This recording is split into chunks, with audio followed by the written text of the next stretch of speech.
Hello guys, welcome to my YouTube channel Learning with Bitu. মই যেহেতু মই পেপাৰসমূহৰ সিৰিজসমূহ আগবঢ়াই আছিলো টেষ্ট পৰীক্ষাৰ পেপাৰসমূহৰ আজি মই মাজুলী ডিস্ট্ৰিক্টৰ যি অসমীয়া পৰীক্ষা অনুষ্ঠিত হৈছিল তাৰ মোৰ যিখন পেপাৰ আছিল সেই পেপাৰখন আলোচনা কৰিম লগতে পেপাৰখনৰ যিবিলাক সাম্ভাব্য প্ৰশ্ন আহিছিল সেই প্ৰশ্নসমূহ আলোচনা কৰিম আপোনালোকক আৰু ইয়াৰ যিবিলাক গ্ৰামাৰ সেকশন আছিল আৰু যিবিলাক ৰচনা আহিছিল সেইবিলাকো আলোচনা কৰিম যেহেতু মেট্ৰিক পৰীক্ষা পাই গৈছে গতিকে মেট্ৰিক পৰীক্ষাৰ বাবে এই প্ৰশ্ন কাকতসমূহৰ প্ৰশ্নসমূহ অতি গুৰুত্বপূৰ্ণ এনেকুৱা ধৰণৰ প্ৰশ্নই আপোনালোকে মেট্ৰিক পৰীক্ষাত পাব গতিকে আহক আমি এটা পেপাৰখন কি পেপাৰনো আহিছিল মাজুলী ডিস্ট্ৰিক্টত সেই পেপাৰখন অসমীয়া প্ৰশ্ন কাকতখন আলোচনা কৰোঁ মই যেহেতু যিখন টেষ্ট পেপাৰ 2023-24 বৰ্ষৰ মাজুলী ডিস্ট্ৰিক্টৰ সেই অনুষ্ঠিত হৈ গৈছিল সেই টেষ্ট পেপাৰখনৰ মই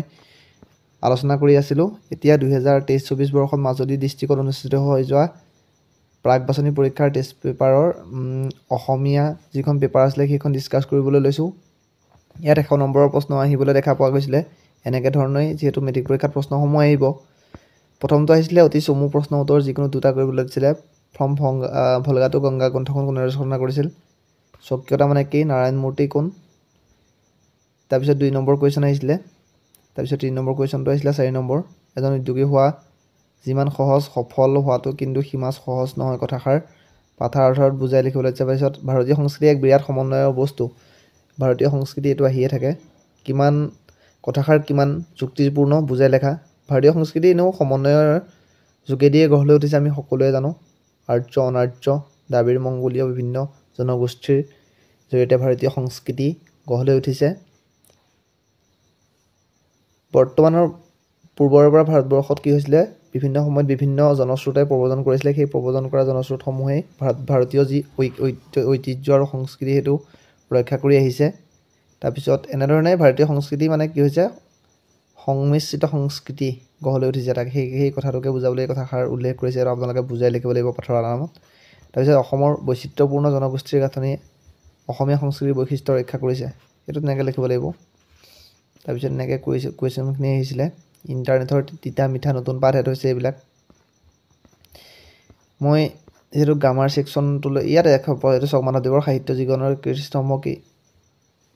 নামঘোষা মূলভাৱ আহিছে প্ৰশস্তি আহিছে দৃষ্টান্তৰ হৰকৃষ্ণ ডেকাৰ ব্যাস আহিছে পিতাম্বৰ ত্ৰিফলা গুৰু শিষ্য তল যিকোনো এটা শব্দৰ সন্ধি ভাঙা নমস্কাৰ হিতাহিত নাবিক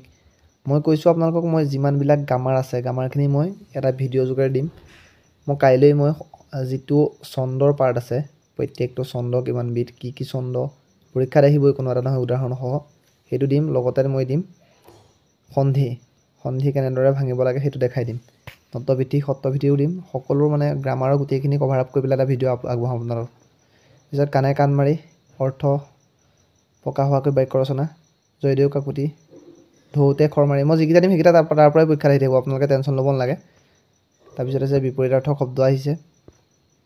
স্বাধীন আবিৰ্ভাৱ বিলাক লিখি ল'ব এটা পনীয়া খেদিয়া গুৰু যি কথা কোৱা উচিত নহয় যাৰ মৰণ নাই প্ৰত্যয় ভাৱ সম্প্ৰসাৰণ কৰাত লাগি থাকিলে মাগি নাখায় এখন এপ্লিকেশ্যন আহিছে ৰচনা আহিছে জীৱনৰ লক্ষ্য অসমৰ নিবনুৱা সমস্যা পুথিভঁৰাল এইখনেই আছিলে পেপাৰখন অৰ্জুনৰ ধনুখনৰ নামটো কি গান্ধী আছিলে নালন্দা বিশ্ববিদ্যালয় পুথিভঁৰালটোৰ নাম কি আহিব অম্বেদকাৰ ৰায়চৌধুৰীক কি আখ্যা দিয়া হয় এইখিনি মই গ্ৰামাৰৰ সেকশনটো লৈ আহিম চক ইয়াত ছন্দ কি আহিছে অমিতাক্ষৰ ছন্দ আহিছে দুলৰী চৰণ পয়াৰ পৰ্ব এইবিলাক আপোনালোকে চাব লাগিব প্ৰশ্নখন এইখনেই আছিলে মই যেহেতু কাইলৈ মই ছন্দ দিম ছন্দৰ লগতে মই আগবঢ়াম সন্ধি কেনেকৈ ভাঙিব লাগে স্বৰ সন্ধি বিসৰ্গ সন্ধি ব্যঞ্জন সন্ধি এইবিলাক আগবঢ়াম গ্ৰামাৰৰ সেকশনটো লৈ আহিম অসমীয়া ধুনীয়াকৈ পৰীক্ষাত অহাকৈ সকলো ধৰণৰ প্ৰশ্ন মই কভাৰ আপ কৰি যাম তাকে চাব সেইখিনিৰ প্ৰশ্ন আহিব পৰীক্ষাত আজিলৈ ভিডিওটো ইমানেই যদিহে ভিডিওটো চাই ভাল পালে ভিডিওটো লাইক কৰক চেনেললৈ যদি নতুনকৈ আহিছে চেনেলটো ছাবস্ক্ৰাইব কৰক আৰু সকলোৰে মাজলৈ চেনেলটো আগবঢ়াই দিয়ক ধন্যবাদ জয় অসম